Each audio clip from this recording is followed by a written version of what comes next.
স্বাগত জানাচ্ছি খাতুনগঞ্জ থেকে মতিঝিলে, সাথে আছে আমি শামীম জাহিদ।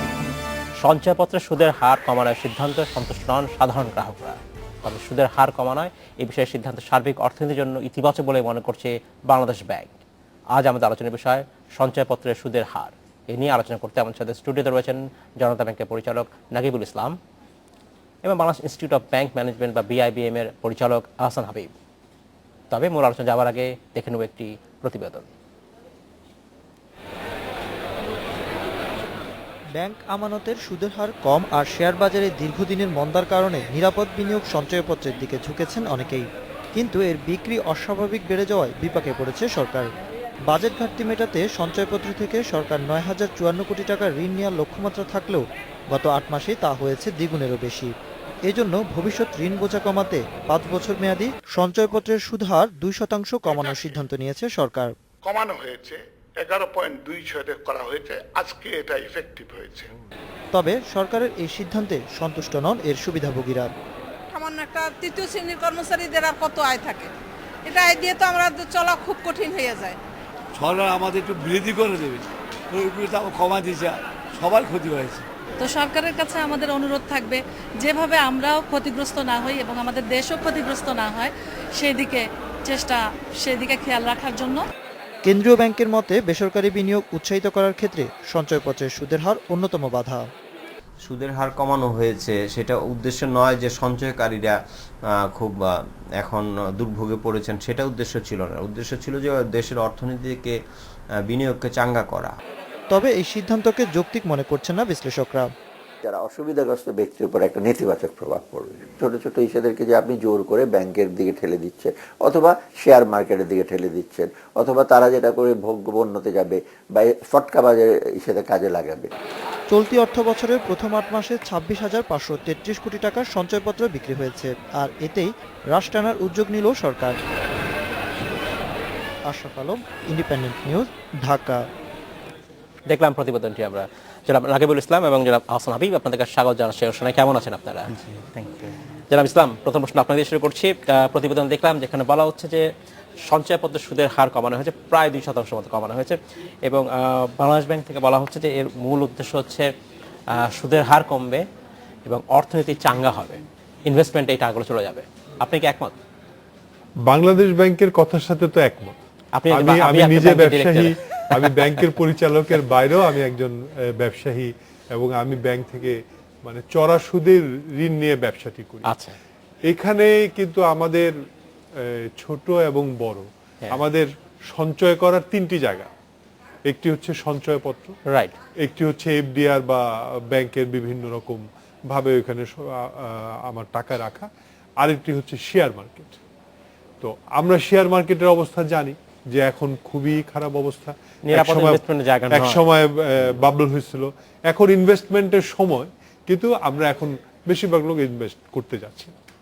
তো সরকার, বিশেষ করে মাননীয় প্রধানমন্ত্রী, উনি প্রথম যখন ক্ষমতায় আসে সোশ্যাল সেফটি নেটের কথা উনি কিন্তু আসছিল। এখন বাংলাদেশের সোশ্যাল সেফটি নেটে প্রায় 91, কিন্তু সোশ্যাল সেফটি নেটের বাইরে যারা, তারা ছোটখাটো মানুষ বা ছোটখাটো লোকজন, যদিও অর্থমন্ত্রী মহোদয়, আমাদের বিশ্লেষক, এবং সর্বশেষ যে আপনি একজন মহিলার যিনি সাক্ষাৎকারটা নিলেন, উনি খুব পোলাইটলি বললেন যে সরকার সবকিছু দেখে উনাদেরকে বাঁচানোর দরকার। এটা একটি পারিবারিক সঞ্চয়পত্র। আর আমরা জানি টোটাল যে আমাদের সঞ্চয়ের যে স্ট্যাটিস্টিক্সটা, সেটা কিন্তু এই সাবকন্টিনেন্টে আমাদের খুব ভালো অবস্থানটায় নাই। সঞ্চয়পত্রের মাধ্যমে যারা ছোটখাটো চাকরি করতেন বা করতেন, এই টাকাটি দিয়ে কিন্তু উনারা চলে। এটাও কিন্তু একটা সেফটি নেটে পারিবারিক সঞ্চয়পত্র এগুলি করে। এই জায়গায় সরকার আমার মনে হয় সোশ্যাল সেফটি নেটের মতো করে দেখা দরকার।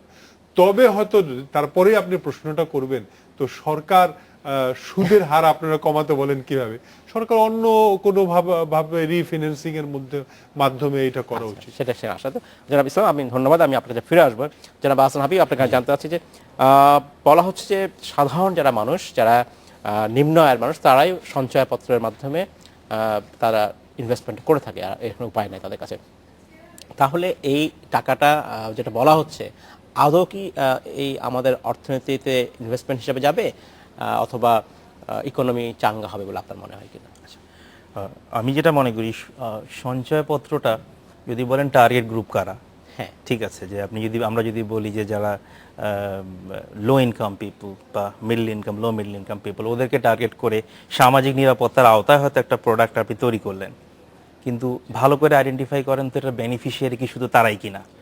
সাম্প্রতিক সময়ের যে ট্রেন্ড সেটা কিন্তু সেটা ইন্ডিকেট করে না। আচ্ছা, কি সেটা? সাম্প্রতিক সময়ের ট্রেন্ডটা হলো গত 8 মাসে আচ্ছা, সরকারের যে লক্ষ্য যে এই পরিমাণ টাকা আমি সঞ্চয়পত্রের মাধ্যমে অর্থনীতি থেকে নিব, তারা করে ফেলেছে ইতিমধ্যে, তার কয়েক গুণ বেশি হয়েছে, রাইট। তার মানে যারা ইনভেস্ট করার কথা, যারা টাকাটাকে ব্যাংকিং বা অন্য খাতে রাখার কথা, তারা এখন মনে করছেন যে ওইখানে রিটার্নটা খুব ভালো।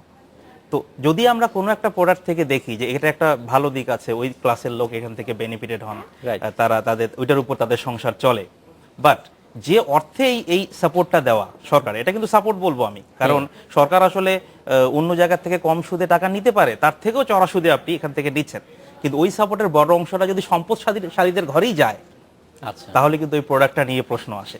আর তার থেকে বড় কথা হলো, আপনি যদি যারা অর্থনীতিবিদরা যারা বলছেন যে ঠিক আছে কমানো উচিত না বা কিছু, ঠিক আছে, এটা একটা দিক আছে অবশ্যই, আই এগ্রি, এটা সামাজিক নিরাপত্তা, কিন্তু যদি বলেন বাংলাদেশের এখন সবচেয়ে কঠিন সমস্যা কি, তাহলে ওনারা বলবেন বিনিয়োগ।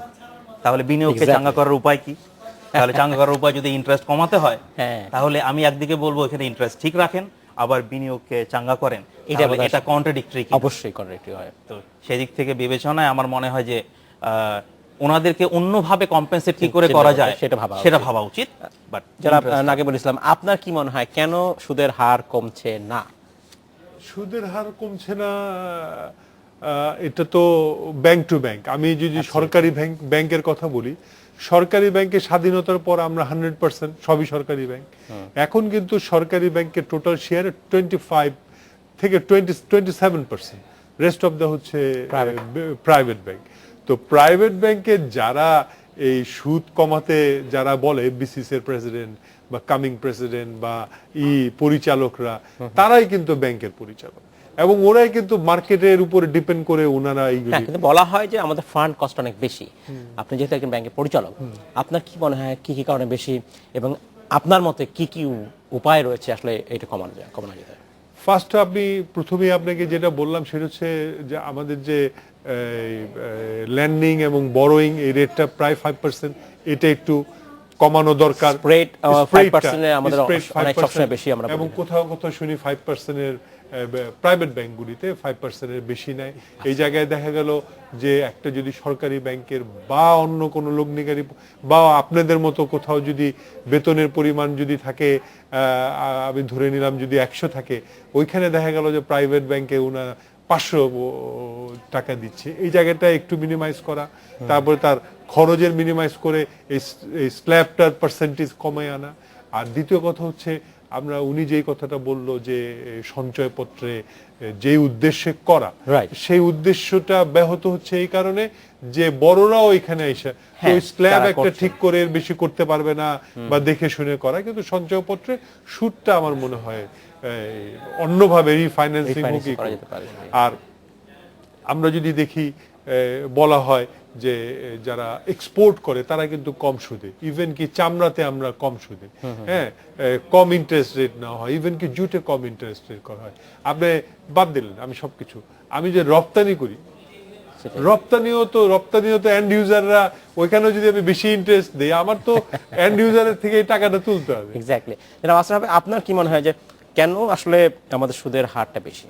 কস্ট অফ ফান্ড বেশি এই কারণে, মানে কি আমাদের যারা ফান্ড ম্যানেজার তারা বেশি খরচ করছেন? যেমন প্রথম আনসার তো আমার মনে হয় প্রথম পয়েন্ট হলো, এখন আমরা যেটা নিয়ে কনসার্ন যে যারা ডিপোজিটার তারা কেন রিটার্ন পাবে না। এক্স্যাক্টলি। তাহলে কস্ট অফ ফান্ড, আমরা চাই যে ব্যাংকের কস্ট অফ ফান্ড মানে তো সেভিংস রেট, তো সেটা বেশি হতে হবে। সেটা যদি বেশি হয় তাহলে একটা সার্টেন গ্যাপ দিয়ে তারপর লেন্ডিং রেট ডিটারমাইন হবে। তাহলে তার প্রথম শর্ত হলো, দুইটা জায়গা আছে, একটা হলো আপনি কস্ট অফ ফান্ড মানে ডিপোজিট রেট কমাবেন, যেটা আমরা এগ্রি করি না, আমরা আবার আরেকটা জায়গা আছে, সেটা হলো ব্যাংকের এফিসিয়েন্সি বাড়িয়ে 5%-এর যে গ্যাপটা, যেটা বাংলাদেশ ব্যাংক চেষ্টা করছে তার মধ্যে থাকা, সেটা ব্যাংকের একটা চ্যালেঞ্জ। বাট আমি বলবো বাংলাদেশের ব্যাংকের একটা ট্রেমেন্ডাস ইনিশিয়েটিভ, সেটা হলো এটা 5%-এর মধ্যে রাখার যে চেষ্টা, সেটা কিন্তু অনেক ক্ষেত্রেই সাকসেসফুল হচ্ছে। বা যদি বলেন আর ওয়ে কি, তাহলে কিন্তু আমাদেরকে এগ্রি করতে হবে যে সঞ্চয়পত্রের মতো অ্যাজ এ হোল ডিপোজিট রেটটাকে কমানো, তাহলে সুদের হার কমবে। জনাব আহসান হাবীব, আপনাকে অসংখ্য ধন্যবাদ। আমাদের সময় হচ্ছে বিরতি যাওয়ার, আমাদের সময় হলো একটি বিরতিতে যাওয়ার, ফিরছে শীঘ্রই, সাথেই থাকবে।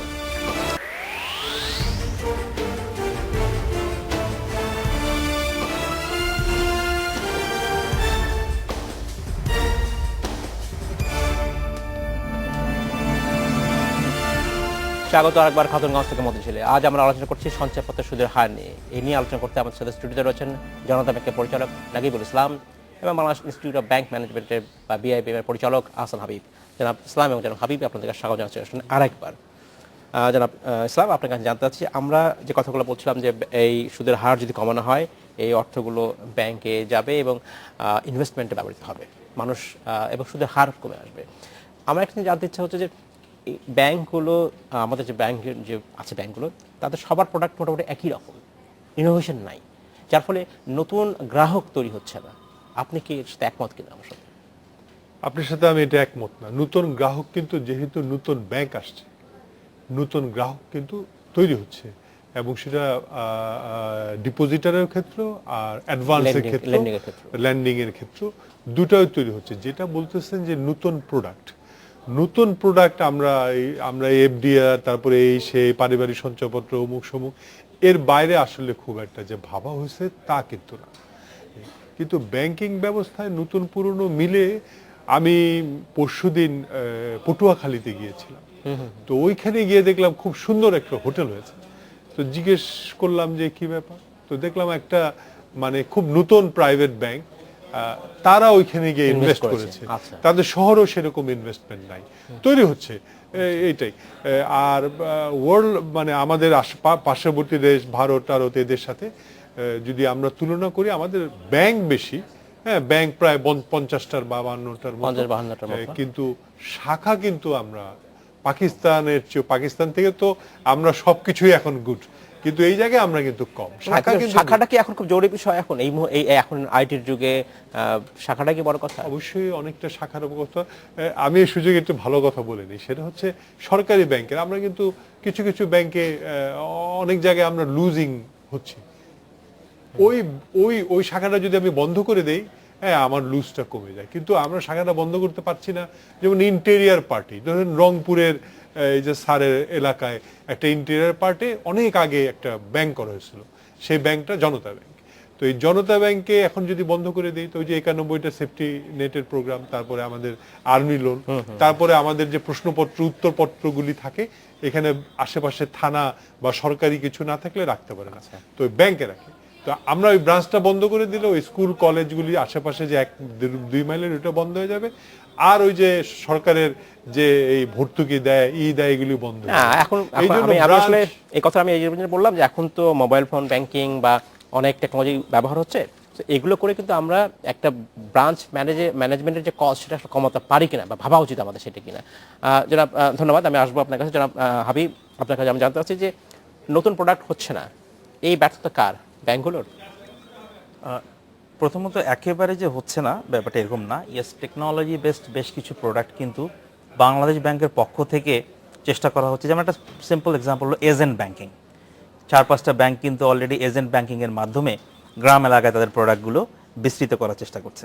কিন্তু বেশিরভাগ এই প্রোডাক্টগুলো অনেকটা আসলে বাংলাদেশ ব্যাংকের ইনিশিয়েটিভের কারণেই ব্যাংকগুলো নিচ্ছে। তারা যে একেবারে নিজেরা ইন্সপায়ার্ড হয়ে তারা এই ধরনের প্রোডাক্ট মানে রিয়েলি নিজেরাই ডিজাইন করতে চায়, অনেক ক্ষেত্রে এটা মনে হয় না। যেমন একটা উদাহরণ হতে পারে যে নতুন ব্যাংকগুলোকে যখন বাংলাদেশ ব্যাংক বললো যে 1:1 ব্রাঞ্চের, ওনারা কিন্তু এই এগ্রিমেন্টেই ব্রাঞ্চগুলো সেট আপ করেছেন বাংলাদেশে।